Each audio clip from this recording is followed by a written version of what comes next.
Welcome to my YouTube channel D Kumar mission में सभी दर्शक और हमारे विशेषकर प्रिय छात्रों को अभिनंदन है।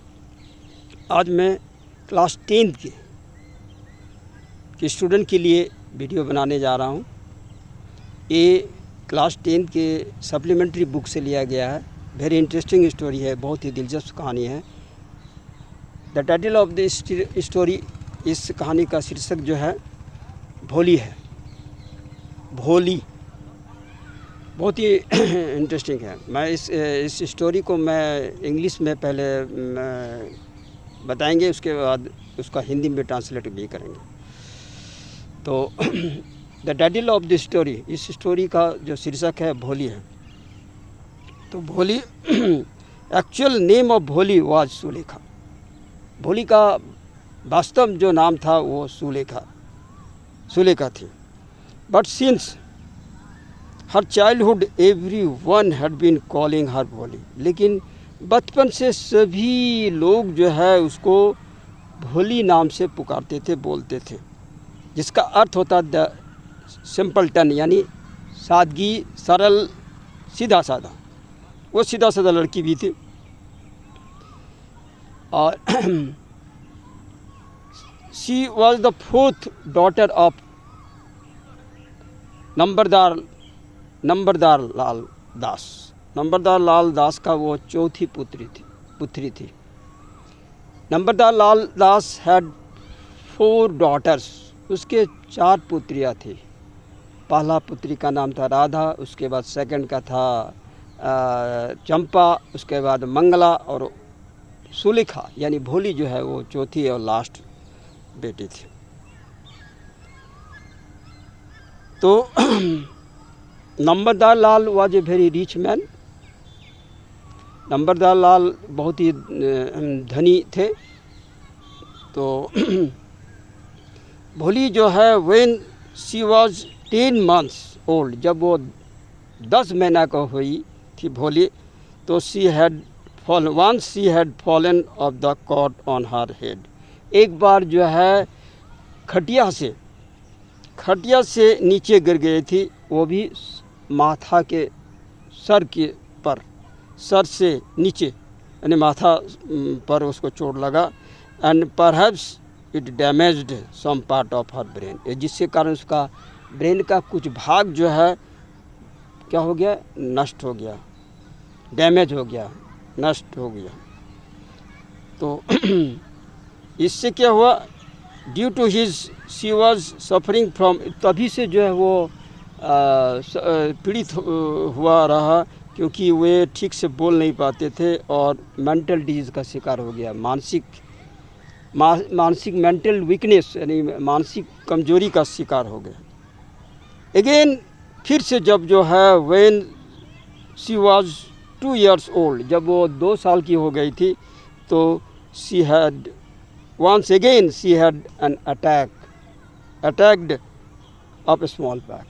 फिर से वो एक बार स्मॉल पॉक्स यानी चेचक का शिकार हो गई थी, जिसके कारण क्या हुआ, as a result except her eyes, उसका आँखें को छोड़कर her entire body was permanently disfigured. उसके सारा शरीर जो है स्थायी रूप से डिसफिगर्ड हो गया, माने खराब स्थिति में हो गया।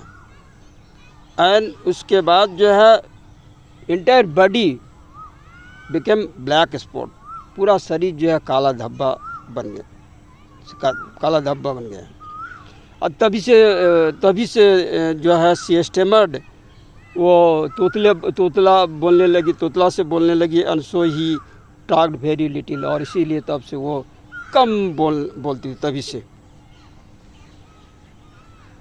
नंबरलाल दास was very worried about भोली। नंबरदार लाल दास जो है भोली के बारे में बहुत चिंतित रहते थे।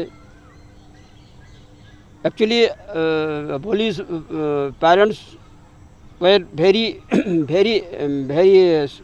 anxious about भोली के माता पिता जो भोली के बारे में बहुत चिंतित था, because they had to marry Bholi with anybody, किसी से शादी करना था। बट लेकिन जो है she had neither good looking nor good sense because she stammered and her body was completely disfigured.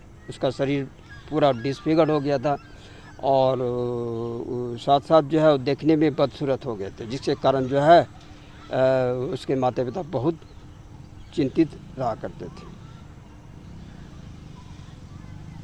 They wanted to marry her with anybody, वो लोग जो है किसी से शादी देना चाहते थे, but before that her parents did not agree to send school.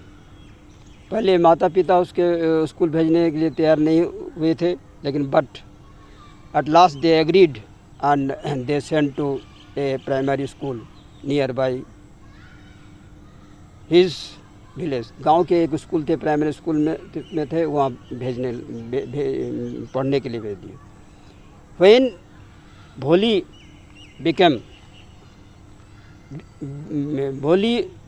Become very great change, भोली का बहुत चेंज हो गया, but education bot a new change in हार पर्सनैलिटी। लेकिन शिक्षा ही जो है अपने उसके व्यक्तित्व में एक बहुत बड़ा परिवर्तन लाया। इन द मीन टाइम जो है Bholi's parents they manage to they managed to her marriage with a greedy person or a very rich man, Bishambar Nath. इसी बीच में उसके माता पिता भोली का शादी जो है देने के लिए तैयार हो गए, और जो है शादी देने के लिए जो दूल्हा था, ब्राइड ग्रूम जो था, वो बहुत ही धनी थे, लेकिन जो है लालची थे और हार्टलेस थे। When Bishambar Nath demanded 5,000 rupees for as a dowry, जब बिशंबर नाथ ने भोली के फादर से 5,000 रुपया यानी दहेज के रूप में डिमांड किया, भोली became very bold and fearless. She decided that she did not marry with such a greedy or over old and heartless man. ये बिशंबर नाथ जो थे वो धनी तो थे, लेकिन बहुत ओवर एज के थे, बूढ़े जैसे थे, जिसके कारण जो और लालची भी थे और हृदयहीन थे। एट लास्ट जो है भोली became very bold and fearless. She decided that she would not marry with such a greedy, heartless and over old person. अंत में उन्होंने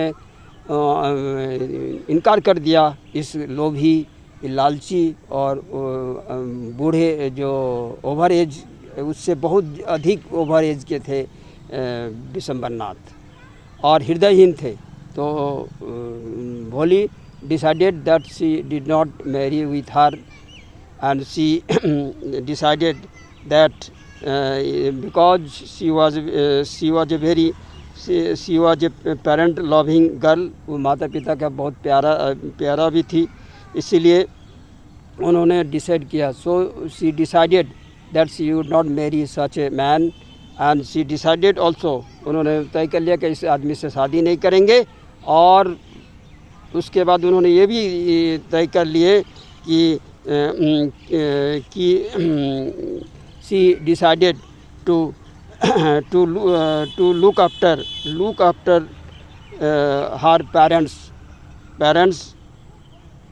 इन देयर ओल्ड एज। उन्होंने तय कर लिया कि उसके माता पिता जो ओल्ड एज हो जाएंगे तो उसके सेवा करेंगे, उसके सेवा शुश्रूषा करेंगे। Thus, this story is a very interesting story. Bholi refused to marry such a greedy person, Bishambar Nath, who was a very greedy, heartless and overage. तो इस तरह कहानी जो है बहुत ही भोली जैसे लड़की जो है निर्भीक और साहसी, आत्मसम्मान के लिए जो आत्मसम्मान वो सबसे बड़ा समझा, और उन्होंने ऐसे हृदयहीन व्यक्ति से शादी करने इनकार कर दिए।